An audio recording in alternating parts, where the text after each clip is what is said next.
Imagine if your family was awakened in the middle of the night by a team of federal officers. Well, that's exactly what happened to a woman and her children in Granville County. Amanda Lamb is in the newsroom joining us now. And Amanda, we understand that because this case falls under the Patriot Act, a lot of the usual rights for defendants not available here. That's right, David. The Patriot Act was created after 9/11. It allows federal agents to investigate suspected cases of terrorism swiftly in order to better protect our country. But one Granville County mother says it gives the federal government too much leeway. Her son was taken into federal custody 2 months ago. She can't get him out, and she can't get any answers. 16-year-old Ashton Lundeby's bedroom is nothing if not patriotic. American flags everywhere. But according to the United States government, this 10th grader, who has never been in trouble with the law before, is now a suspected terrorist. I was terrified. There were guns, and I don't allow guns around my children. I don't believe in guns. On March 5th, around 10 o'clock in the evening, Annette Lundeby says 10 armed FBI agents, along with 3 local officers, stormed her home looking for her son.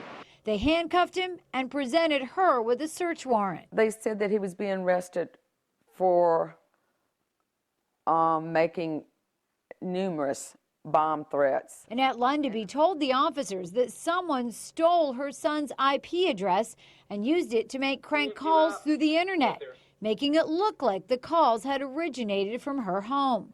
She says the FBI's extensive search of her home turned up nothing. No bomb-making materials, not even a blasting cap, not even a wire, not even, I mean, I don't even know how to make bombs, but they didn't find anything. The teenager was taken to a juvenile facility in Indiana, where the bomb threat was supposedly made.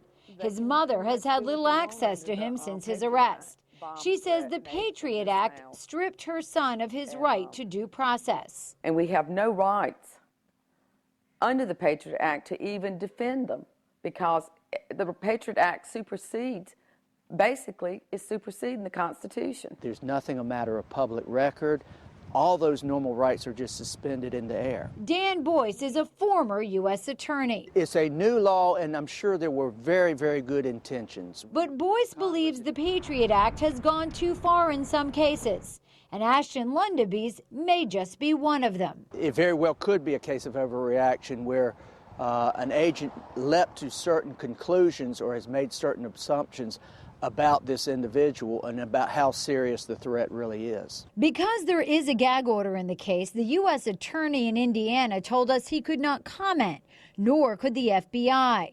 The North Carolina Highway Patrol did confirm they assisted the FBI with its operation at the Lundeby home on March 5th. Never in my worst nightmare did I ever think that it would be my own government that I would have to protect my children from.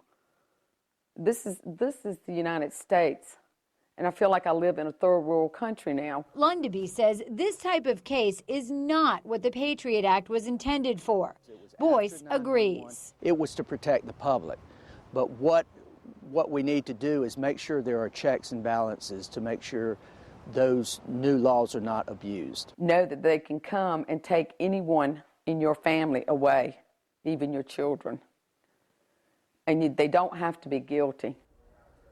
Lundeby says her son is scheduled to have a hearing at the end of May, but she is not hopeful it will happen because the date has already been moved multiple times. And we will continue to follow this story. David? Amanda Lamb, thank you.